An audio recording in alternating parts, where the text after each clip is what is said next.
아이들이 빠지고 나니까 옆에가 비어있죠. 이제 아이들이 조금 더 말씀의 자리로 나아가기를 소망합니다. 정말 필요합니다. 우리는 그냥 한 주일에 한 번 듣는 거지만 이 말씀이 진짜 생명의 말씀이어야 합니다. 생명의 말씀이라는 증거는 지금 별로 드러나지 않을 겁니다. 그런데 우리 교회가 또 우리 부모님들이 정말 말씀을 심었다면, 정말 생명의 말씀을 심었다면 우리 아이들 생활 속에, 삶 속에, 인생 속에 반드시 그 열매는 맺어질 걸로 믿습니다. 할렐루야. 평소 아주 점잖으신 분인데 운전대만 앉으면 아주 난폭해지는 분을 제가 알고 있습니다. 정말 점잖거든요. 그런데 운전대만 잡으면 완전히 다른 사람이 됩니다. 앞차가 느리게 가면 짜증을 냅니다. 그냥 짜증을 내는 정도가 아니라 막 쏟아냅니다. 그런데 그러다가 너무 느리게 가니까 옆으로 차를 착 빼서 앞질러서 갑니다. 그냥 가면 되는데 창문을 내리고 쳐다보고 막 쏟아냅니다.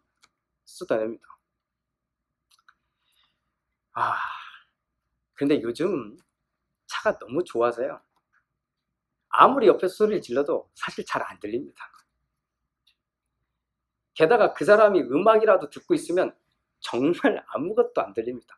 차가 정말 좋거든요. 그런데 누가 가장 괴로울까요? 그 차에 함께 타고 있는 사람입니다. 자기들은 잘못한 게 아무것도 없거든요. 사실은 알고 보면 잘못은 저쪽 사람이 한 것처럼 보이는데 근데 이분은, 우리 운전하다 보면 다 아시죠? 상대방이 잘못할 때도 있지만 사실은 내가 잘못할 때도 있거든요. 근데 이분은 정말 차에 타면 항상 자기가 법입니다. 나는 하나도 안 틀리고 주변 사람들이 다 틀린 거예요. 그러니 차를 타서부터 내릴 때까지 정말 많은 분노를 일으킵니다. 누가 가장 힘드냐면 같이 타고 있는 사람입니다. 같이 타고 있는 사람은 무슨 죄입니까? 그게 아내일 수도 있고 자식일 수도 있는데 정말 힘든 거거든요. 정말 힘든 거예요. 가장 가까이 있는 사람이 그 온통 모든 분노를 다 담아내고 있는 겁니다. 어떤 사람도 있습니까? 회사를 가서 온통 짜증에 시달리다 오는 사람이 있습니다. 그런데 어디 와서 풀까요? 집에 와서 풉니다. 집에 있는 사람은 이유를 모르는 거예요. 평소하고 너무 똑같은데 오자마자 짜증을 내기 시작하는 겁니다. 밥을 먹는데 왜 밥을 이렇게 했냐는 겁니다. 반찬이 왜 짜냐는 겁니다. 국도 왜 이렇게 끓였냐는 겁니다. 평소하고 똑같은데. 심지어는 왜 어제 내놓은 반찬 또 내놨냐고 막 뭐라고 합니다. 그럴 수도 있겠지요. 그런데 어제는 아무 말 없는데 오늘은 왜 이렇게 짜증을 내는지 모릅니다. 알고 보면 이유가 집 안에 있는 게 아니라 사실은 밖에 있었던 겁니다.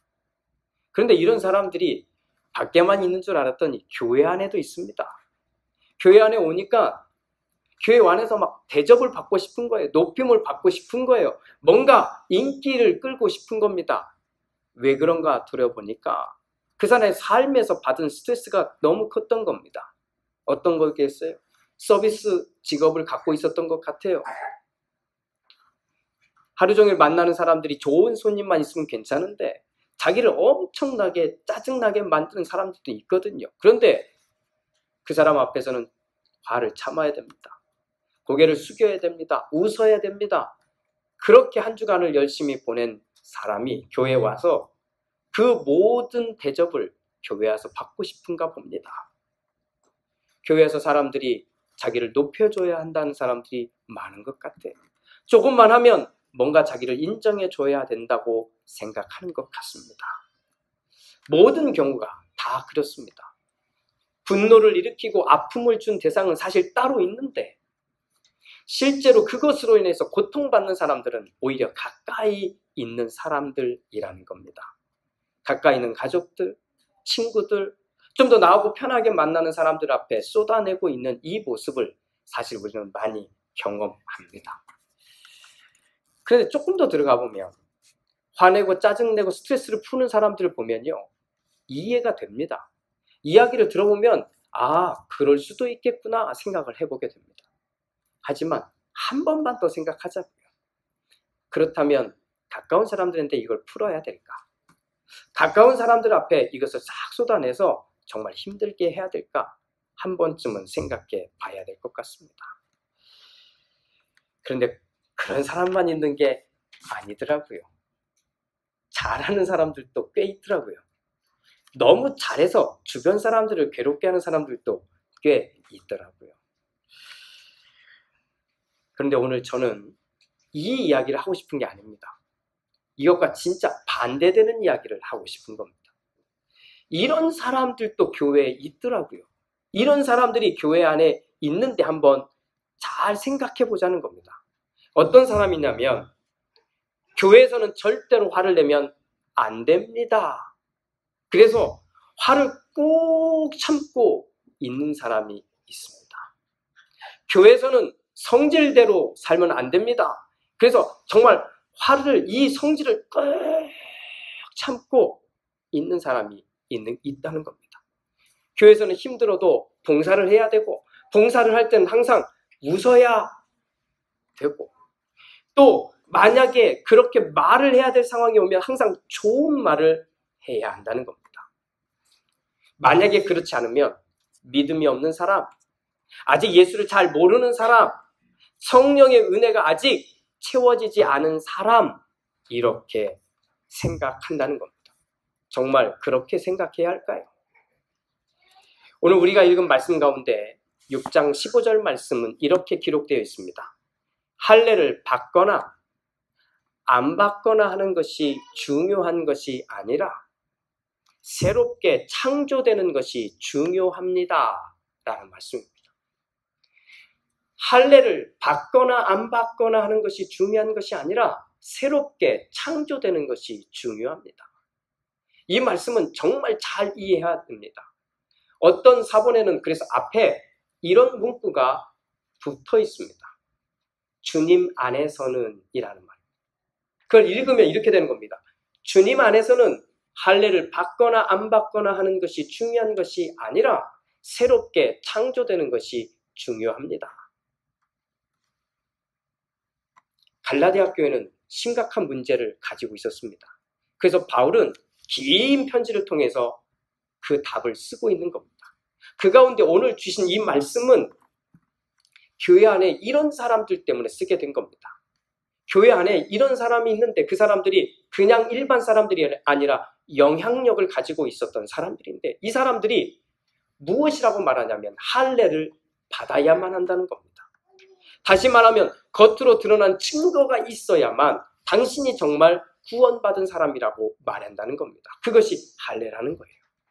이스라엘 사람들은 특히 이스라엘 남자아이들은 태어나자마자 얼마 지나지 않아서 모두 할례를 받게 합니다. 이유는 하나입니다. 할례를 받아야만 하나님의 백성이라고 하기 때문입니다. 할례를 받지 않으면 하나님의 백성이 아닌 겁니다. 그래서 질문은 딱 간단합니다. 당신이 할례를 받았습니까? 당신이 할례를 받지 않았습니까? 이 질문만 하는 거예요. 이 질문의 끝은 다 여기에서 딱 끝나버립니다.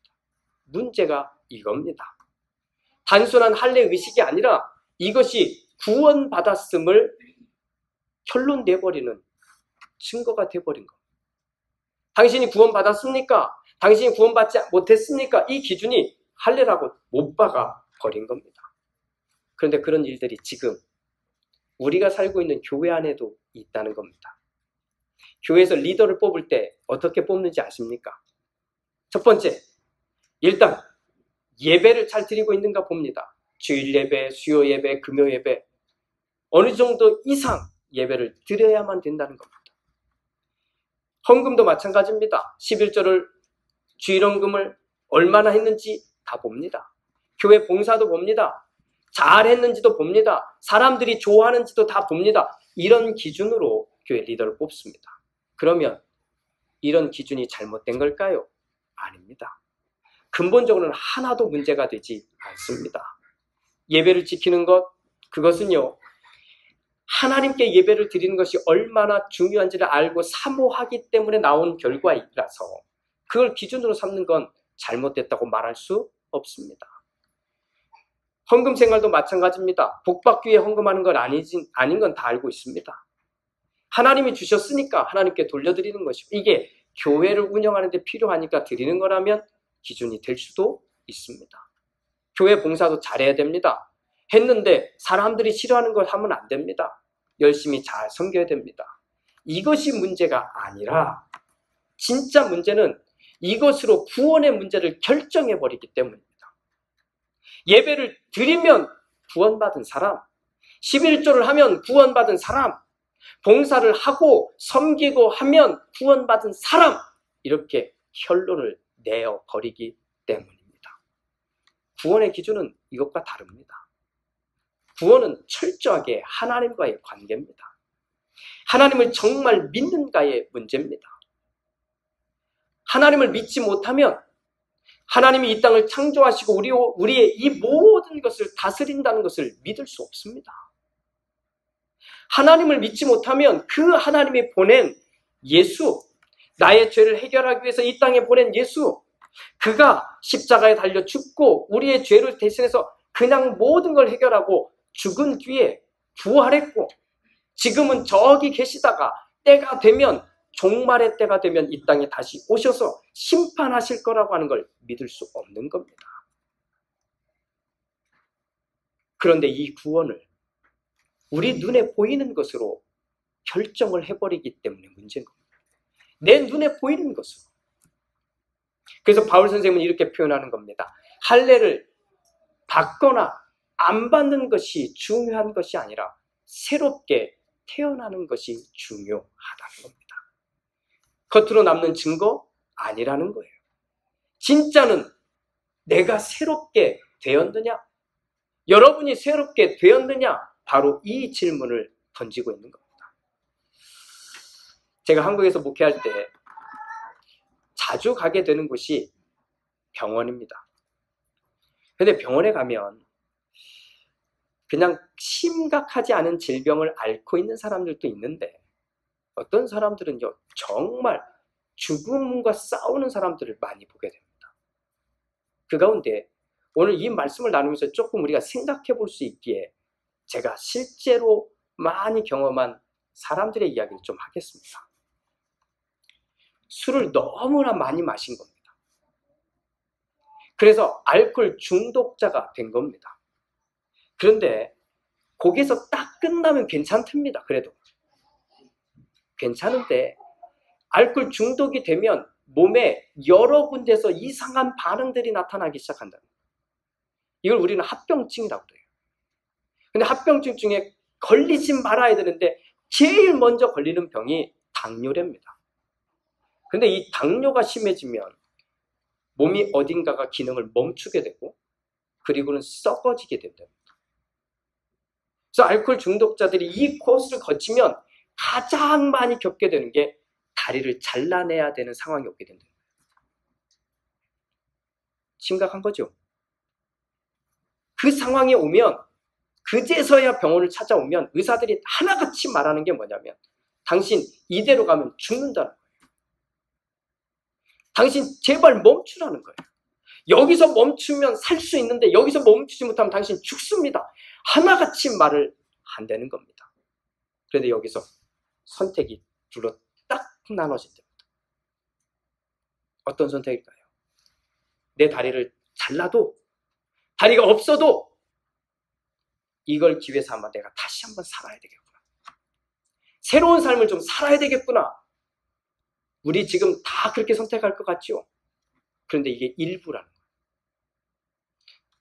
또 다른 사람들은 차라리 다리 없이 사느니 그냥 죽는 게 낫다. 이렇게 생각하는지는 모르겠는데 다시 술 마신 자리로 되돌아간답니다. 이게 실제 일어나는 일들이에요. 병실에 함께 있는 사람들은 할 말을 잃어버리는 겁니다. 그 할 말을 잃어버린 사람들 중에는 가족들이 있는 거예요. 의사들도 정말 많이 설득하는데 통하지가 않아요. 병실에 함께 있는 사람들도 이건 말이 안 되는 거예요. 결과적으로 선택은 본인의 몫일 겁니다. 그 또한 자유겠지요. 그런데 이런 상황에서도 충분히 새로운 인생을, 새로운 삶을 얼마든지 살 수 있는데 지켜보는 사람은 너무 괴로운 겁니다. 바로 이 부분에서 저는 이런 생각을 해보게 됩니다. 우리가 버렸어야 되는데 우리가 끝까지 이걸 붙들도록 만드는 악한 영과 악한 마음이 힘이 있다는 것을 저는 말하고 싶습니다. 악한 영과 악한 마음은 우리를 더욱 불안하게 만듭니다. 확실한 뭔가가 있으면 너무 좋겠는데 확실한 그것만 있으면 내가 그렇게 힘들지 않을 텐데, 그래서 유대인들은 할례라고 하는 것들을 증거로 삼았던 것 같습니다. 그것만 있으면 나는 어떻게 살든 천국 가니까, 하나님이 선택한 거니까 하면서 부적처럼 자기가 그것을 만들었던 것 같습니다. 근데 오늘날 교인들도 똑같아요. 교회만 가면 되는 것처럼, 교회 가서 뭔가를 하면 그냥 그것이 내가 구원받은 증거인 것처럼 결정을 해버린 것입니다. 그렇게 악한 영은 우리를 끊임없이 불안하게 만들고, 그리고는 과거로 계속 끌고 갑니다. 그냥 끌고 가는 게 아니라 그 과거를 끌고 가서 나를 넘어뜨려 놓기 때문에 문제가 되는 겁니다. 넘어뜨려 놓는 거예요. 조금만 새롭게 되려면, 조금만 뭔가를 새롭게 하려면, 새로운 사람처럼 뭔가를 하려고 하면 자꾸만 우리는 어떻게 바뀔까요? 내게 들려오는 소리가 있다는 겁니다. 그 소리가 이런 말인 겁니다. 그냥 네가 언제부터 그랬다고, 언제부터 그렇게 살았다고, 그냥 하던 대로 해. 하던 대로 해. 사람들이 너 그렇게 하면 너 어떻게 보는지 알아? 그냥 하던 대로 해. 바울 선생님은 그렇게 살고 있을 오늘 우리를 향해 이 메시지를 전하고 있는 겁니다. 바울의 이야기로 제가 전합니다. 뭐가 있어야 행복하고 뭐가 있어야 평안하다고 생각하시겠습니까? 무슨 증거가 있어야 할까요? 아닙니다. 여러분은 새로운 사람이 되어야 합니다. 여러분의 힘으로는 안 될 것입니다. 그래서 하나님을 붙들라는 겁니다. 하나님을 찾으라는 겁니다. 하나님의 것을 선택하라는 겁니다. 때로는 용기가 필요할 겁니다. 사람들의 눈치도 봐야 되니 사람들의 눈치를 끊어야 될 용기도 필요할 겁니다. 옛날에 내 모습에 묶여있는 나를 보면 거기서 나오고 싶지 않거나 아니면 나올 용기가 없을 수도 있을 겁니다. 하지만 우리는 완전히 새로운 사람입니다. 그런 우리는 겉으로 드러나는 것으로 자꾸만 나를 막으려고 하지 마십시오. 예배 정말 거룩하게 지키십시오. 찬양과 기도 정말 하나님께 하십시오. 봉사와 섬김과 헌금 교회를 위해서 하십시오. 그런데 그 이유는 단 하나입니다. 내가 하나님을 믿고 새 사람이 되었기 때문인 거예요. 아니라면 내가 하나님을 믿고 새 사람이 되고 싶어서 하라는 겁니다. 그 이유 말고는 어떤 것으로든 우리는 해서는 안 됩니다. 이 포인트에서 저는 모태신앙을 가지고 있거나 신앙생활을 오래 하신 분들은 고민하기를 부탁드립니다. 아예 어려서부터 우리는 교회를 다녔기 때문에 사실은 교회 가는 것, 주일 되면 교회 가는 것, 교회 가면 예배 드리는 것, 찬양하고 기도하고 하는 것 너무 자연스러워요. 안 하는 게 더 이상한 거예요. 근데 한번 묻자고요. 내가 하나님을 믿고 새 사람이 되었으니 하는 겁니까? 아니면 그냥 습관적으로 하고 있습니까? 절대로 그렇게 하지 마십시오. 절대로 그렇게 하지 마십시오. 내가 그렇게 하는 이유는 단 하나입니다. 내가 하나님 안에서 새 사람이 되었기 때문입니다. 세계적인 작가의 이름을 떠올리면 이런 사람들은 우리가 다 아시리라고 생각합니다. 그럼 고개를 한번 끄덕여 주십시오. 도스토옙스키. 여기서 고개를 끄덕이셔야 됩니다. 그래야 눈치가 안 보이는 거예요. 톨스토이. 다 들어보셨죠? 이 정도는 아셔야 됩니다.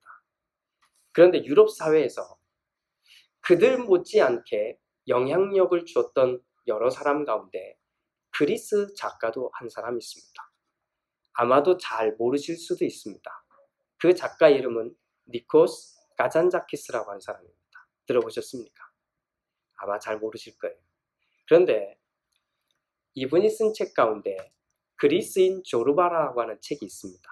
이게 영화로도 만들어졌고 그 영화의 주인공으로 등장한 사람이 요새 젊은 사람들은 잘 모르지만 옛날에는 아주 유명한 배우였던 안소니 퀸입니다. 이 사람이 그 영화의 주인공으로 등장해서 굉장히 인기를 끌었던 영화입니다. 그 니코스 가잔자키스의 묘가 크레타라고 하는 섬에 세워져 있습니다. 그 묘비에 이렇게 세 개의 문장이 적혀져 있습니다. 그리스어로 되어 있으니까 한번 들어보십시오.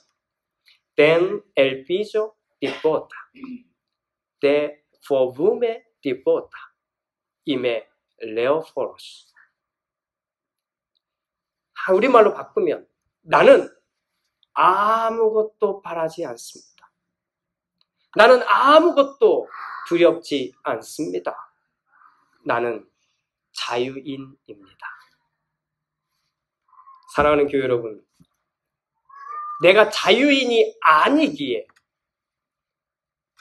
사실은 우리는 죽음도, 관계도, 사람도, 미래도 두려울 수밖에 없습니다.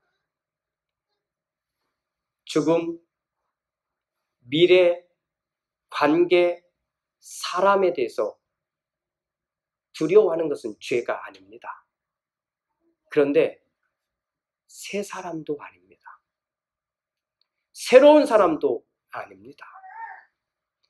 여전히 두렵게 만드는 우리의 과거가 있고 옛날이 있습니다. 우리가 그동안 보았던 것들이 다 그러합니다. 그런데 새 사람은 이것과 다른 겁니다. 거기에 묶이지 마십시오. 용기가 필요할 때 기도하십시오. 지혜가 필요할 때 하나님의 말씀을 읽으십시오. 더 나아가 응원이 필요할 때는 나를 위해서 함께 기도해 줄 사람과 교제하십시오. 그들과 함께 끌어안고 사귀고 교제하고 기도하면서 그들을 통해서 용기를 얻으십시오. 무엇보다 한 가지 더 말한다면 하나님이 필요할 때는 예배하십시오. 예배하십시오. 하나님이 정말 원하는 것은 우리가 새로운 사람이 되는 것. 하나님이 정말 원하시는 것은 우리가 하나님 안에서 자유하는 것입니다. 이 은혜가 오늘 우리 가운데 있기를 주님의 이름으로 축복합니다. 기도합니다. 주님, 이 땅을 먼저 산 한 작가는 내가 자유하기에, 나는 자유인이기에 나는 아무것도 더 바라지 않습니다. 나는 아무것도 두렵지 않습니다. 이렇게 말하고 글로 남겼습니다. 오늘 바울은 분명히 말합니다. 우리는 새로운 사람들이라고. 우리는 하나님을 믿는 새로운 사람들이기에 주님, 우리는 주님이 원하는 삶을 마땅히 살게 된다고 말하고 있습니다. 주님, 말씀을 나누는 것처럼 구합니다.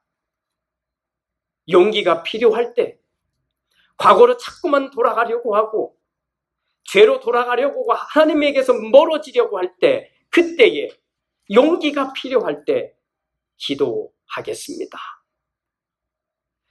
삶을 어떻게 살아야 될지 몰라 자꾸만 익숙해진 나의 삶의 방법으로 돌아가려고 할 때 하나님의 지혜를 구하기 위해 하나님의 말씀을 읽겠습니다.